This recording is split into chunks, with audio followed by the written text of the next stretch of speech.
ओम नमः शिवाय, जय महाकाल। हम सबको पता है कि 20 दिसंबर को बुधवार की अष्टमी का बहुत ही प्यारा सा दिन है। प्यारा ये इस बार इसलिए है क्योंकि ये साल 2023 की आखिरी अष्टमी का दिन है। ठीक है, इस पूरी वीडियो में आपकी लाइफ में अगर बहुत ज़्यादा प्रॉब्लम है किसी भी चीज़ को लेके ना, तो वो सारी समस्याएं खत्म होंगी। साल की आखिरी अष्टमी है तो आप सभी लोगों को इस उपाय को ज़रूर करना। ठीक है, स्टार्ट करते हैं। सबसे पहले जो सबसे पहला प्रसिद्ध उपाय गुरुजी की कथा से मैंने सुना है वो है हरा धनिया वाला, है ना। और ये हरा धनिया आपको लेना होगा खड़ा।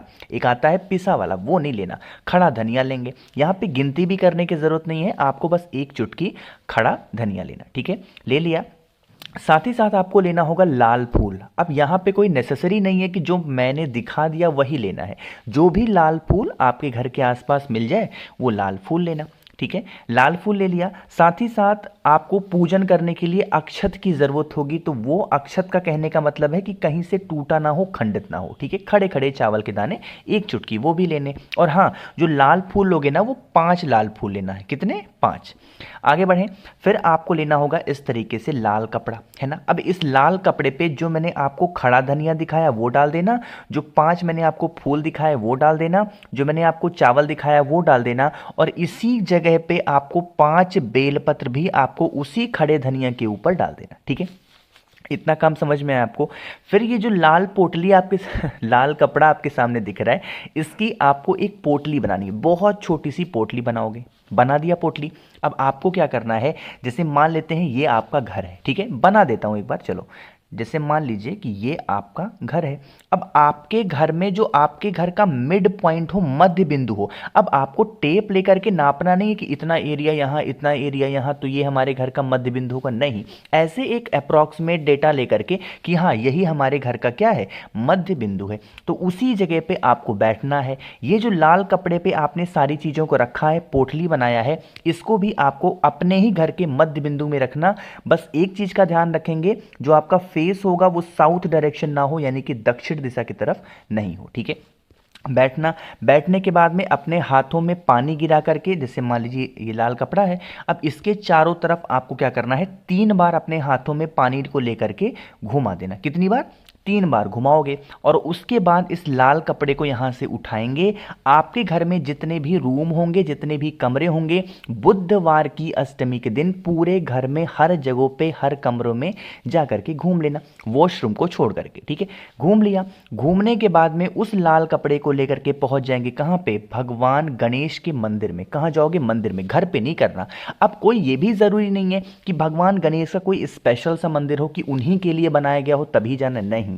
किसी भी मंदिर में जाओ जहां पे भगवान गणेश की कोई भी फोटो, मूर्ति, प्रतिमा लगी हो। ठीक है, अब देखो यहीं पे एक छोटी सी बात आपसे कहना चाहता हूं कि अगर आपको वीडियो में कुछ पूछना ना रहा करे तो महादेव का नाम या फिर किसी भी देवी देवता का नाम नीचे कमेंट सेक्शन में जरूर लिखा करिए। ठीक है ना। अब देखो, जो पोटली आपके पास में है, उस पोटली को भगवान गणेश के राइट साइड में, आपका राइट साइड नहीं, भगवान गणेश के राइट साइड में उनको एक बार टच करा के, स्पर्श करा के, और यह कामना करते हुए समर्पित करेंगे कि हमारे घर में किसी भी प्रकार की कोई भी बीमारी प्रवेश ना करे, किसी को नजर, टोने, टोटके ना लगे, और हमारे घर में हमेशा माता लक्ष्मी का वास बना रहे। इस तरीके से प्रार्थना करेंगे और उस पोटली को भगवान गणेश के सामने नीचे, उनके ऊपर मत रख देना, उनको टच करा करके नीचे रख देना। एक घी का दिया गोल बत्ती का लगाएंगे, एक पाठ गणेश चालीसा का पढ़ेंगे और उसके बाद आप अपने घर की तरफ जा सकते हैं। ठीक है, समझ में आई बात मेरी ना। तो यहाँ पे आप सभी लोगों को बुधवार की अष्टमी पे पहला जो मैंने आपको बताया खड़ा धनिया का, ये बहुत फेमस उपाय है, कई बार गुरुजी अपनी कथा में बता चुके हैं, तो आपको पहला उपाय तो जरूर करना। ठीक है, अब इसी के साथ हम लोग आगे बढ़ते हैं इस वीडियो में अपने दूसरे उपाय की तरफ। और यह जो दूसरा उपाय है ना, यह आपको करना होगा बेलपत्र। अब इस उपाय के जो फायदे हैं वो हैं बीमारी को लेकर ना। मैं ज़्यादातर वीडियो बीमारी के लिए इसलिए बताता हूं क्योंकि मेरा ऐसा मानना है कि आपके पास भले ही पैसे कम हो या फिर कोई संसाधन कम हो, बट आपके घर में लोग बीमार ना पड़े। बीमार पड़ जाते हैं ना, फिर कितने भी पैसे हो ना, कितने भी धन दौलत हो ना, वो सब बेकार है। मानते हो ना मेरी बात को? इसको देखो, क्या करोगे, आपको लेना होगा 2 बेलपत्र, बहुत प्यारी सी, बहुत सुंदर चतुर्दशी। ठीक है, ले लिया। साथ ही साथ तांबे का लोटा लोगे जिसमें जल भरोगे, कहाँ से? अपने घर से। जल भर लिया और 2 बेलपत्र ले लिए। इनको लेकर के पहुंच जाओगे महादेव के शिवलिंग के पास में। तरीका समझेंगे, महादेव का कौन सा नाम लेना होगा उसकी बात भी यहाँ पे करेंगे, तो बहुत ध्यान से सुनो। ठीक है, फेस रखोगे उत्तर दिशा, नॉर्थ डायरेक्शन। हम सबको पता है कि महादेव का पूरा परिवार शिवलिंग के पास में ही विराजमान है, पता है ना आप सबको। तो आपको क्या करना होगा, जो आपके पास में 2 बेलपत्र है ना, ये जो स्थान आपको दिखता है इसको बोलते हैं माता का हस्तकमल, जिसको कई लोग कटी भाग के नाम से भी जानते हैं। तो इसी कटी भाग पर जो आपने 2 बेलपत्र लिए हैं, उन्हीं दोनों बेलपत्र को आपको इसी कटी भाग पे आपको रखना होगा। ठीक है, बेलपत्र को यहाँ पे रख दिया। अभी आपको कुछ नाम वगैरह नहीं लेना, सिर्फ आपको बेलपत्र समर्पित करना।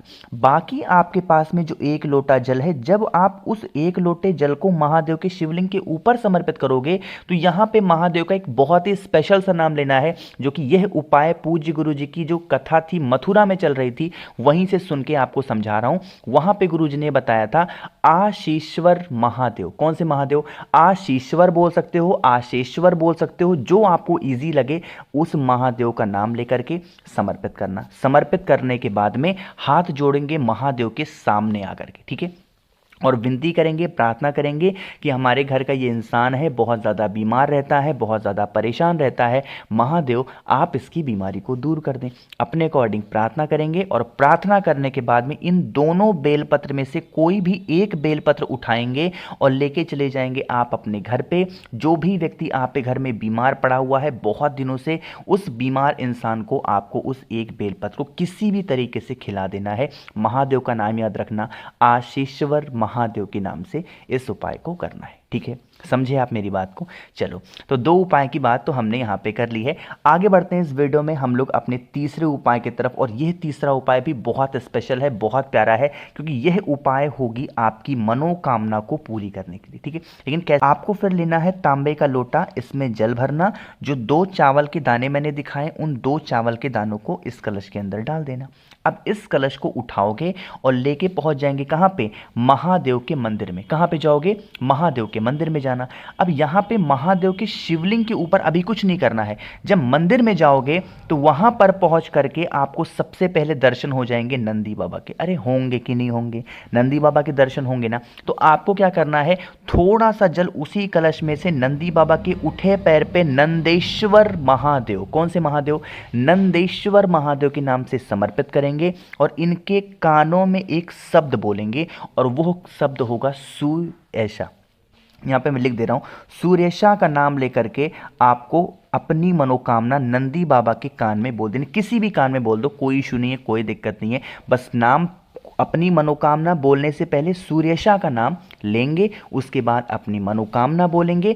बाकी का जितना बचा हुआ जल आपके कलश में है वो पूरा का पूरा महादेव के शिवलिंग के ऊपर श्री शिवाय नमस्तुभ्यम का स्मरण करते हुए समर्पित कर देना। आप जिस कामना से, जिस इच्छा पूर्ति के लिए इस उपाय को कर रहे हो, वो विश, वो इच्छा महादेव पूरी जरूर करेंगे। ठीक है, तो आप सभी लोगों को इस तीसरे उपाय को जरूर करना चाहिए। इसी के साथ हम लोग बुधवार की अष्टमी पे करने वाले सबसे आसान उपाय, जो कि बीमारी और गुस्से को खत्म करने का इससे स्पेशल उपाय नहीं हो सकता, जो कि हमें सिर्फ बुधवार की अष्टमी तिथि पे करना चाहिए। ठीक है, साल की आखिरी अष्टमी है, जरूर करिएगा। ठीक है, देखो समझते हैं।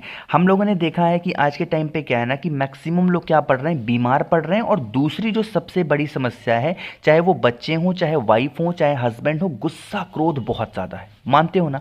आपको क्या करना होगा, जो गुस्सा करते हैं, जो क्रोध करते हैं ना, उनको खिलाना होगा खाना। कहोगे भैया ये कौन सा उपाय है कि खाना खिला देंगे? नहीं, तो नॉर्मल सा ऐसे खाना नहीं खिलाना है। कैसे खिलाओगे? आपको लेना होगा 5 पीपल के पत्ते। क्या लोगे? 5 पीपल के पत्ते लेंगे, और उन पीपल के पत्तों को, जैसे यहाँ पे देखो सजा हुआ है इस तरीके से, इसी तरीके से आपको एक एक करके ऐसे बना लेना। ठीक है, और इन 5 के 5 पीपल के पत्तों को ऐसे उठाएंगे, और जो भी इंसान आप पे घर में गुस्सा करता है, क्रोध करता है, वही पीपल का पत्ता आपको इस थाली में रखना होगा, 5 की 5 को। और रखने के बाद में जो भी आप पे घर में बनाओ, कोई स्पेशल बनाने की जरूरत नहीं है, जो सभी लोग खा रहे हैं वही खिलाओ। बस उन 5 पीपल के पत्ते के ऊपर रखना, और उस इंसान को पूरे 24 घंटे में एक बार उस पे भोजन करा देना। बुधवार की अष्टमी तिथि पे उसका जो क्रोध होगा, उसका जो गुस्सा होगा, वो तो शांत होगा ही होगा, साथ ही साथ उसके मतलब जो भी बीमारियां उसकी होंगी ना वो भी धीरे धीरे करके ख़त्म ज़रूर होंगी। ठीक है, पीपल के पत्ते के ऊपर भोजन करना है, पीपल के पत्तों को नहीं खाना है, इस चीज़ का ध्यान रखेंगे। उसके बाद पीपल के पत्तों को उठाएंगे, जिस पेड़ से पीपल के पत्तों को लाए हो उसी के नीचे जा करके इन 5 पीपल के पत्तों को डाल देना है ना। ये बहुत स्पेशल सा उपाय है। ऐसा बुधवार की अष्टमी वैसे भी साल में 2-3 बार ही देखने को मिलती है, तो ये आपके पास में आखिरी मौका है, तो इस मौके को छोड़ना नहीं। मैं